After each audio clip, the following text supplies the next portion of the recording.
Hi ನಮಸ್ಕಾರ. ಕರ್ನಾಟಕ ಜನಕ್ಕೆಲ್ಲ ಈ ನಿಮ್ಮ ಕ್ವಾಟ್ಲೆ ಸತೀಶ ಮಾಡುವಂಥ ನಮಸ್ಕಾರಗಳು. ಈಗ ಏನಂದರೆ ವಿಷಯ, ಸುವರ್ಣ ಚಾನಲಲ್ಲಿ ನಾನು ಕೂತಿದ್ದೀನಿ. ನಾನು ಕಾರ್ಯಕ್ರಮದಲ್ಲಿ ನಮ್ಮ ನೀನಾಸಂ ಸತೀಶ್ ಅವರಿದ್ದಾರೆ. ಅವರು ಏನು ಡ್ರಾಮಾ, ಲೋಹಿಸಿಯ, ಪಂಚರಂಗಿ, ಮನಸಾರೆ ಸಾಕಷ್ಟು ಚಿತ್ರಗಳಲ್ಲಿ ಹೆಸರು ಮಾಡಿದಂಥವ್ರು. ಹಾಗೆಯೇ ಅವ್ರ ಬಗ್ಗೆ ತುಂಬ ಒಳ್ಳೆಯದು ಕೇಳಿದ್ದೀವಿ, ಹಾಗೆಯೇ ಈಕ್ವಲ್ ಆಗಿ ಕೆಟ್ಟದ್ದು ಕೂಡ ಕೇಳ್ತಾ ಇದ್ದೀವಿ. ಅವ್ರಿಗೆ ಯಾಕಷ್ಟು ಅಹಂಕಾರ ಅಥವಾ ಅವ್ರಿಗೆ ಯಾಕಷ್ಟು ವಿನಯ ಅಥವಾ ಅವ್ರಿಗೆ ಯಾಕಷ್ಟು ಪ್ರೀತಿ, ಇದೆಲ್ಲದ್ರ ಬಗ್ಗೆ ಒಂದು ಚರ್ಚೆ ಆಗಬೇಕು. ಆ ಚರ್ಚೆಯನ್ನು ನಡೆಸ್ಕೊಡುವಂಥ ಕಾರ್ಯಕ್ರಮವನ್ನು ನಾನು ಮಾಡ್ತಾಯಿದ್ದೀನಿ, ನಿಮ್ಮ ಕ್ವಾಟ್ಲೆ ಸತೀಶ. ಈಗ ಅವನೇ ಇದ್ದಾನೆ, ಅವನ್ನೇ ನೇರವಾಗಿ ಕೇಳ್ಬಿಡುವ. ಹಲೋ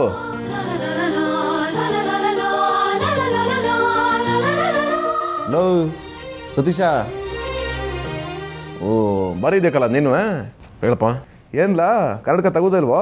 ಯಾವಾಗಲೂ ಹಿಂಗೆ ಇಲ್ಲ, ಆಗಾಗ ಮಾತ್ರ ಹಿಂಗೆ ಹಾಕೋತೀನಿ, ಯಾರೂ ಕಾಣಿಸ್ಬಾರ್ದು ನನ್ನ ಕಣ್ಣಿಗೆ ಅಂತ. ಬಟ್ ಆದರೂ ಕಾಣಿಸ್ತಾರೆ, ಏನು ಮಾಡೋಕ್ಕಾಗಲ್ಲ. ನೋಡ್ಲಾ ಸತೀಶ, ಈ ಕಾರ್ಯಕ್ರಮಕ್ಕೆ ನಿನಗೆ ಸ್ವಾಗತಕ್ಕಲ್ಲ. ನಮಸ್ಕಾರ, ನಿನಗೂ ಸ್ವಾಗತ. ಅಲ್ಲಕ್ಕಲ್ಲ, ಈ ಸತೀಶನಿಗೆ ಡ್ರೆಸ್ ಸೆನ್ಸ್ ಇಲ್ಲ ಅನ್ನೋ ಮಾತು ಕೇಳ್ಬೋತವಕ್ಕಲ್ಲ, ಯಾಕಲ್ಲ? ಪಾಪ ನಾವು ಹಳ್ಳಿಯಿಂದ ಬಂದವರು, ನಮಗೆ ಡ್ರೆಸ್ ಸೆನ್ಸ್ ಇಲ್ಲ. ನಮ್ಗೆ ಕಲ್ಸಿರೋದು ಇಷ್ಟೇ, ಅಪ್ಪ ಅಮ್ಮ ಮೈ ತುಂಬ ಬಟ್ಟೆ ಹಾಕೋಬೇಕು, ಮಾನ ಮುಚ್ಕೊಳ್ಳೋಕ್ಕೆ ಅಂತ ಅಷ್ಟು ಮಾತ್ರ ಮಾಡ್ತೀವಿ. ಹಾಗಾಗಿ ಅದೇ ಸೆನ್ಸ್ ಅಂತ ಅಂದ್ಕೊಂಡಿದ್ದೀನಿ, ಅದಕ್ಕಿಂತ ದೊಡ್ಡ ಸೆನ್ಸ್ ಇಲ್ಲ. ಈ ಮಾಮೂಲಿ ಸತೀಶನ ಹೆಸರಿಗೆ ನೀನಾಸಂ ಮಾಡ್ಕೊಂಡಿದ್ದು ಹೆಂಗೆ? ಅದು ನಾನು ನೀನಾಸಮಲ್ಲಿ ಕೋರ್ಸ್ ಮಾಡಬೇಕಾದ್ರೆ ಮುಗಿಸ್ಕೊಂಡು ಬಂದ ನಂತರ ಬಿ ಸುರೇಶ್ ಅವ್ರು ಕೇಳಿದ್ರು, ನೀವು ಎಲ್ಲಿಂದ ಬಂದಿದ್ದೀರಾ ಅಂತ. ನೀನಾಸಮಿಂದ ಬಂದಿದ್ದೀನಿ ಸರ್ ಅಂತಂದೆ. ಹಾಗಿದ್ರೆ ನೀನಾಸಂ ಸತೀಶ ಅಂತ ಇಟ್ಕೋ, ಚೆನ್ನಾಗಿರುತ್ತೆ ಅದು ನಿನ್ನ ಜೊತೆಗೆ ಅಂತಂದರು. ಸರಿ ಸರ್ ಆಯಿತು ಅಂತ ಅದಕ್ಕೆ ಇಟ್ಕೊಂಡ್ವಿ. ಅದಾದಮೇಲೆ ಹಂಗೆ ಕಂಟಿನ್ಯೂ ಆಯ್ತಾ ಬಂತು. ಇಲ್ಲಿವರೆಗೂ ಅದು ತೆಗಿಯೋಕ್ಕೆ ಆಗ್ತಾನೇ ಇಲ್ಲ, ಅಷ್ಟು ಮಟ್ಟಿಗೆ ಸೇರಿಕೊಂಡಿದ್ದೆ. ಅದು ಪಾಸಿಟಿವ್ ಕೂಡ, ಮತ್ತು ನನಗೆ ಹೆಮ್ಮೆ ಕೂಡ, ನನಗೆ ಖುಷಿ ಕೂಡ. ನೀನು ರಂಗಭೂಮಿನಲ್ಲಿ ಇಷ್ಟು ವರ್ಷ ಕೆಲಸ ಮಾಡಿದ್ದೆ ಅಂತ ಹೇಳ್ಕತ್ತಿ ಎಲ್ಲ ಕಡೆ, ಹೆಂಗಿತ್ತಪ್ಪ ಅನುಭವ? ರಂಗಭೂಮಿ ಪಯಣನೇ ಇವತ್ತು ನಾನೊಬ್ಬ ಮನುಷ್ಯ ಆಗೋದಕ್ಕೆ ಸಾಧ್ಯ. ಅದು ಒಂಥರ ದೀರ್ಘವಾದ ಪಯಣ. ನಂದು ಕೆರಿಯರ್ನಲ್ಲಿ ಒಂದು 7-8 ವರ್ಷ ರಂಗಭೂಮಿ ಜೊತೆಗೆ ತೀರಾ ಹತ್ತಿರದಲ್ಲಿ ಒಡನಾಡ್ತಲಿದ್ದೆ. ರಂಗಭೂಮಿಯಿಂದ ಬರೀ ನಾಟಕ ಕಲ್ತಿಲ್ಲ ನಾನು, ಸಾಹಿತ್ಯ ಆಗ್ಬೋದು, ಸಂಗೀತ, ಈ ಥರದ್ದೆಲ್ಲವೂ ಅಗಾಧವಾದ್ದು ಎಲ್ಲದರ ಸ್ಥೂಲ ಪರಿಚಯ ಆಯಿತು ಅಂತ ಹೇಳ್ಬೋದು. ಒಬ್ಬ ಮನುಷ್ಯನಾಗೋದಕ್ಕೆ ಏನೇನಾಗಬೇಕು ಅದೆಲ್ಲದರ ಒಂದು ಏನೋ ಅಭ್ಯಾಸ ನಮಗೆ ನೀನಾಸಂಬಲ್ಲಿ ಆಯಿತು, ಜೊತೆಗೆ ಇಡೀ ರಂಗಭೂಮಿ ಜರ್ನಿನಲ್ಲಿ ಆಯಿತು ಅಂತ ಹೇಳ್ಬೋದು.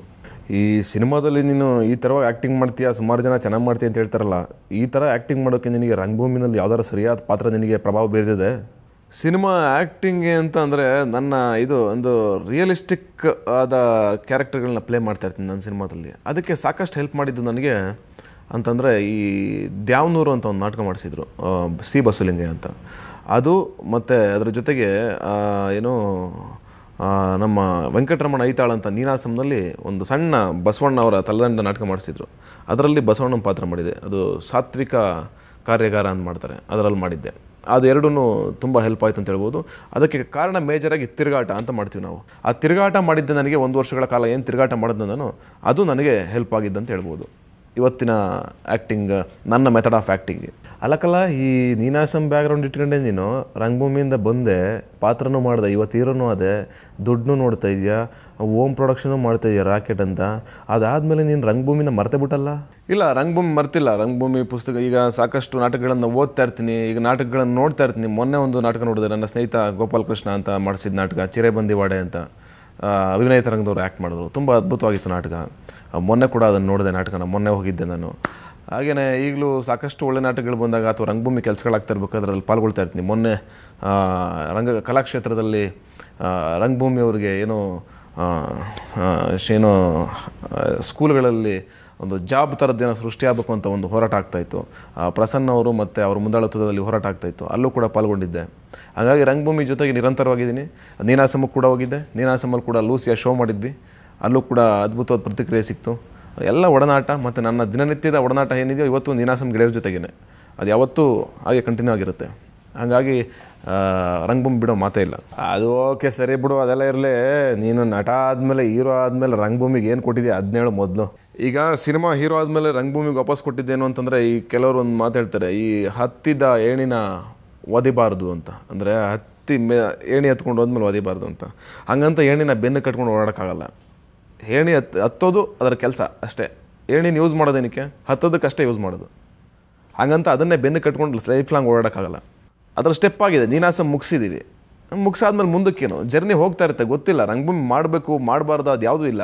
ನಮಗೆ ನೀನಾಸಂನಲ್ಲಿ ಯಾವುದೇ ಕಾರಣಕ್ಕೂ ನೀವು ರಂಗಭೂಮಿ ಮಾಡಲೇಬೇಕು ಸಾಯೋವರೆಗೂ ಥರದ್ದಾಗಲಿ ಅಥವಾ ನಮ್ಮ ಬದುಕಲ್ಲಾಗಲಿ ನಾವು ಯಾವತ್ತೂ ಆ ಥರ ಅಂದ್ಕೊಂಡಿಲ್ಲ ಇದನ್ನೇ ಮಾಡಬೇಕು, ಇದನ್ನೇ ಗೊತ್ತಿಲ್ಲ. ಸಿನಿಮಾ ಆದಮೇಲೆ ಮತ್ತೆ ಮುಂದಕ್ಕೆ ಬೇರೆ ಏನೋ ಮಾಡ್ತೀನಿ. ನೀವು ಸಿನಿಮಾ ಮಾಡಿದ್ರೆ ಸಿನಿಮಾಗೆ ಏನು ಕೊಟ್ರಿ ಅಂತಂದರೆ ಏನು ಕೊಡೋಕ್ಕಾಗುತ್ತೆ? ಅಲ್ಲಕ್ಕಲ್ಲ, ಈಗ ಪ್ರತಿಯೊಬ್ಬ ಮನುಷ್ಯನೂ ಒಬ್ಬೊಬ್ಬರು ನೆನ್ಕತಾನೆ. ಮೊದಲನೇದಾಗಿದ್ದಾಗ ಈಗ ರಂಗಭೂಮಿಗೆ ಎಂಟ್ರಾದಾಗ ನಿನ್ಗೆ ಯಾರು ಆ ಥರ. ಈಗ ನಿನ್ನ ಪಿಕ್ಚರಲ್ಲಿ ನೀನು ಎಂಟ್ರಾದಾಗ ನಿನ್ಗೆ ಯಾರಲ್ಲ ನಿನ್ಗೆ ಅವಕಾಶ ಕೊಟ್ಟವರು? ಅವ್ರು ನಿನ್ನ ನೆನಪಾದಾರೆ ಏನಿಲ್ಲ ಅವಾಗವಾಗ? ಫಸ್ಟ್ ಫಿಲ್ಮ್ ಆ್ಯಕ್ಚುಲಿ ನಾನು ಫಸ್ಟ್ ಟೈಮ್ ಸೀರಿಯಲ್ನ ಬಿಟ್ಟು ಸಿನಿಮಾ ಮಾಡಬೇಕು ಅಂತ ನಾನು ಡಿಸೈಡ್ ಮಾಡ್ಕೊಂಡಾಗ ಸರಿ ಯಾರು ಕೊಡ್ತಾರೆ ಅವಕಾಶ?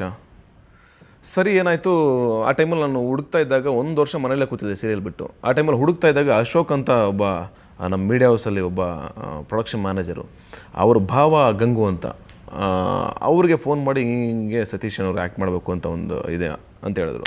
ಆಗ ನಾನು ರವಿ ಶ್ರೀವಾಸ್ತವ ಅವ್ರನ್ನ ಗಾಂಧಿನಗರದಲ್ಲಿ ಹೋಟೆಲ್ನಲ್ಲಿ ಭೇಟಿ ಮಾಡಿದಾಗ ಹೋಗಿ ಅವರು ನಾನು ನೋಡಿದ ತಕ್ಷಣವೇ ಅದು ಯಾಕೆ ನನಗೆ ಪಾತ್ರ ಕೊಟ್ಟರು ಗೊತ್ತಿಲ್ಲ, ಕರೆದ್ರು, ನಾನು ಇಷ್ಟಪಟ್ಟರು, ವಾಪಸ್ ಫೋನ್ ಮಾಡಿ ನಿನಗೊಂದು ಪಾತ್ರ ಇದೆಯಪ್ಪ ಅಂತಂದರು.